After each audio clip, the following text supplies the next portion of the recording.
Number 14. Euclid. Few persons on this list have earned such enduring fame as the great Greek geometer, Euclid.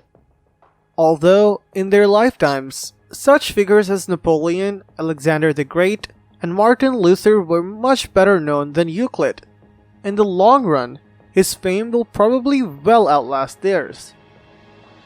Despite his renown, almost none of the details of Euclid's life are known. We do know that he was active as a teacher in Alexandria, Egypt in about 300 BC. However, his dates of birth and death are uncertain, and we do not even know which continent he was born, much less in which city.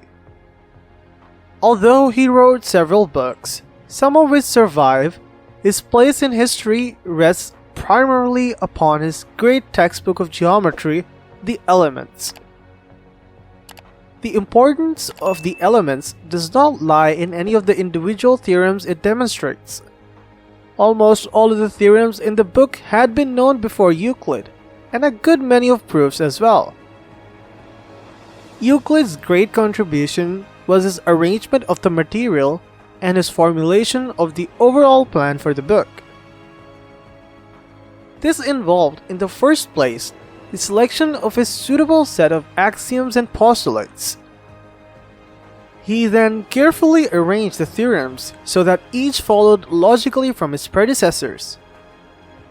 Where necessary, he supplied missing steps and developed missing proofs.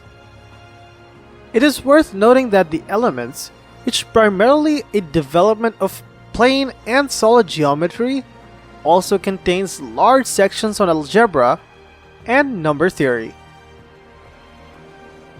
The Elements has been used as a textbook for more than 2,000 years, and is unquestionably the most successful textbook ever written.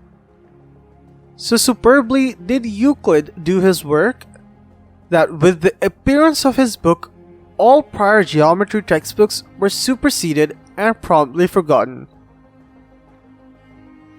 Originally written in Greek, the Elements has been since translated into so many other languages.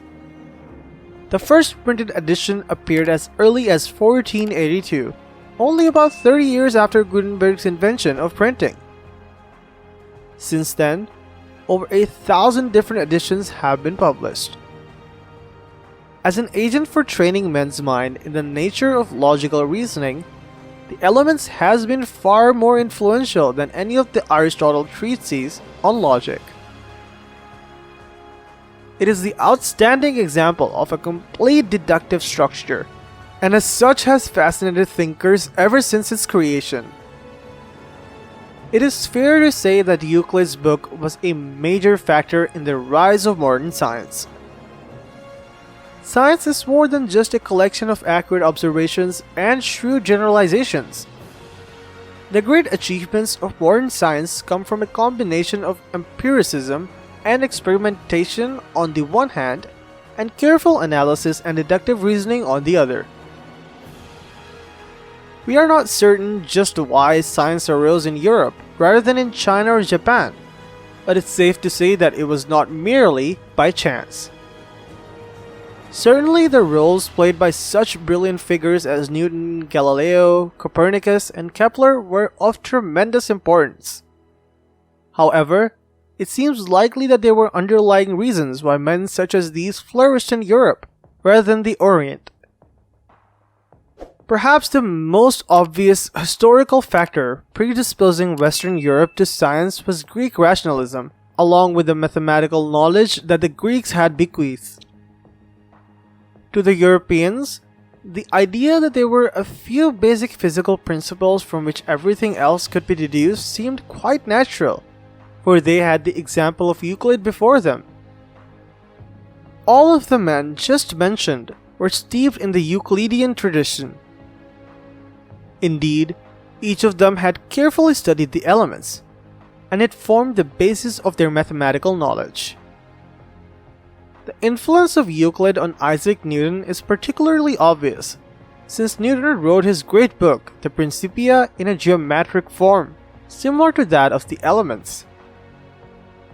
Since then, many other Western scientists have emulated Euclid by showing how their conclusions could all be logically derived from a small number of initial assumptions. So have many mathematicians such as Bertrand Russell and Alfred North Whitehead, and philosophers such as Spinoza. The contrast with China is particularly striking. For centuries, its technology was more advanced than that of Europe, but there was never any Chinese mathematician corresponding to Euclid, and consequently the Chinese never possessed the theoretical structure of mathematics that the West did. Euclid was not translated into Chinese until about 1600 AD, and it took a few centuries for his conception of a deductive scheme of geometry to become widely known among educated Chinese. Until that happened, the Chinese did no serious work in science.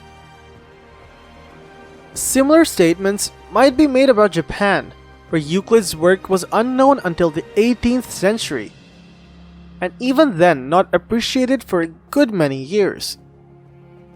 Though there are many excellent scientists in Japan today, there were none there before Euclid became known. One cannot help wondering whether the Europeans would have been able to create modern science had Euclid not prepared the way. Today, mathematicians have come to understand that Euclid's geometry is not only a self-consistent geometrical system which can be devised, and during the past 150 years many non-Euclidean geometries have been constructed. Indeed, since Einstein's general theory of relativity has been accepted, scientists have realized that Euclidean geometry does not always hold true in the real universe.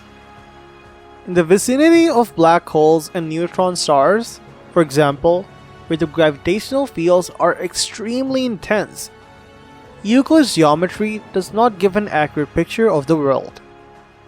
However, these cases are rather special. In most cases, Euclid's geometry provides a very close approximation of reality. These recent advances in human knowledge in any case do not detract from Euclid's intellectual achievement, nor do they detract from his historical importance in the development of mathematics and in the establishment of the logical framework necessary for the growth of modern science.